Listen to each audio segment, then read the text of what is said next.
इसमें कुछ चीजें लिखना आप भूल गए हैं जो नॉन फाइलर के लिए और भी लिखी जा सकती हैं।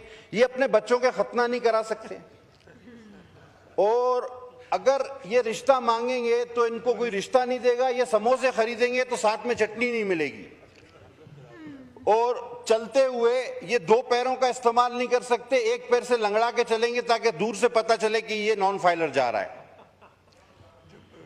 तो सर ये तमाम चीजें जो है ये मैंने आइन के वो आर्टिकल भी बताए जिसके ये खिलाफ है।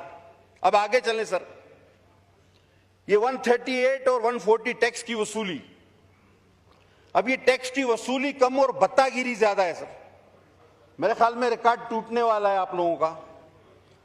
ये कुछ मखसूस हालात में, जिस तरह हमारे साथ कराची में होता था, नोटिस दिए बगैर ही अकाउंट्स मंजमद और रकम निकाल लेगी एफबीआर, यानी नोटिस नहीं देगी, अकाउंट्स मंजमद कर देगी और रकम निकाल देगी।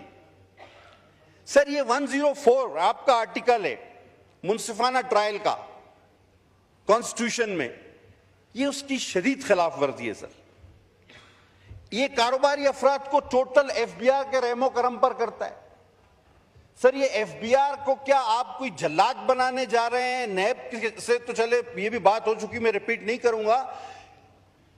मतलब मुझे समझ में नहीं आ रहा कि ये हुकूमत को किसने मशवरा दिया है। मुझे यकीन है कि इस हुकूमत में इतने काबिल लोग हैं, मेरे बड़े भाई तारड़ साहब की तरह, कि वो ये नहीं कर सकते थे। ये बाबुओं ने कुछ इनको लिख के दिया और उन्होंने पढ़े बगैर ही हमारे सामने इसको रख दिया है। अगर ये इसको पढ़ते तो मैं नहीं समझता कि वो ये बातें यहां लाते। अब सर इनलैंड रेवेन्यू ऑफिसर की तैनाती को दे दे, ये 175 सी है सर, इनका 175 सी। ये कहते हैं किसी भी कारोबारी मकाम पर एक शख्स को एफबीआर जाके खड़ा कर देगा कि देखो ये कारोबार से किस तरह नफा नुकसान हो रहा है। यानी आपके ऑफिस में भी वो आपके सर पे खड़ा हुआ होगा, आपकी फैक्ट्री में भी आप वो तैनात कर सकते हैं, आपकी दुकान पर भी लाके उसको एक कुर्सी दे के बिठा सकते हैं। वो सर इसमें अच्छा हुआ ये नहीं लिख दिया इन्होंने कि बेडरूम में वो देखे कि राइट साइड पे इसको सोना है या लेफ्ट साइड पे सोना है, वो भी ये फैसला करे ये आदमी। ये अच्छा हुआ ये इनसे रह गया। सर ये इस किस्म के इकदामात में एक एक करके आपको बता रहा हूं। अब सर सेक्शन 14A(c), ये सर मनकूला और गैर मनकूला जायदाद की मुंतकली है सर।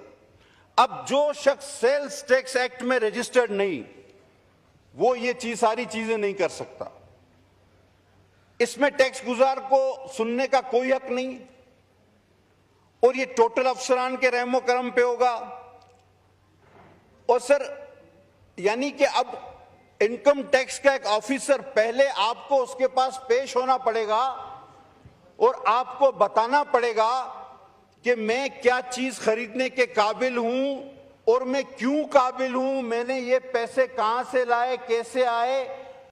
और अब मैं सर खरीद ले तो उसके बाद तो टैक्स वो हमेशा देता ही है, लेकिन अब पहले आपको बताना होगा कि मैं फलां चीज खरीदना चाहता हूं। अब वो उस पर मुनस्सर है, वो कहे कि भाई तुम नहीं खरीदो। यानी हक के कारोबार भी मशरूत कर दिया गया है इनकम टैक्स के ऑफिसरों से, कि वो अब आपको बताएंगे कि आप क्या खरीद सकते हैं, क्या बेच सकते हैं, क्यों खरीद रहे हैं, क्या खरीद रहे हैं। अब ये कोई अक्लमंदी वाली चीजें हैं? यानी आपको अपना, यानी एक शरीफ इंसान उसको कायल करेगा एक 17, 18, 19 ग्रेड के अफसर को कि भाई ये मैं चीज बेचने या खरीदने जा रहा हूं, मेहरबानी करके इजाजत दे दो, और वो फैसला करेगा उस शरीफ शहरी का कि हाँ भाई तुम ये करो या ना करो। उसके दिल में आए तो कहेगा नहीं, सवाल ही पैदा नहीं होता। अब सर ये सेक्शन इनका है 37AA और AA, ये इनलैंड रेवेन्यू, ये शक की बुनियाद पे किसी को भी गिरफ्तार कर सकते हैं कमिश्नर की इजाजत के बगैर। सर ये इख्तियार तो नैब को भी नहीं था, ये इख्तियार FIA को भी नहीं है, ये सिर्फ इजराइल के पास है। ये इख्तियार अल्लाह ने सिर्फ इजराइल को दिया और अब इन्होंने एफबीआर को दे रही है कि बगैर नोटिस के इजराइल अल्लाह ताला के हुक्म पर जब चाहे किसी की जान ले सकता है। ये इजराइल के बाद ये इख्तियार सिर्फ इनकम टैक्स को दिया जा रहा है। बहरहाल और उसके गिरफ्तारी के बाद तहकीक होगी कि आया ये शख्स गलत था या सही। अब आपको पकड़ के जूते मारते हुए हथकड़ी लगा के रोड से ले जाएं कमीज उतार के और 2 घंटे या 4 घंटे दूसरे दिन बाद कहें कि नहीं यार ये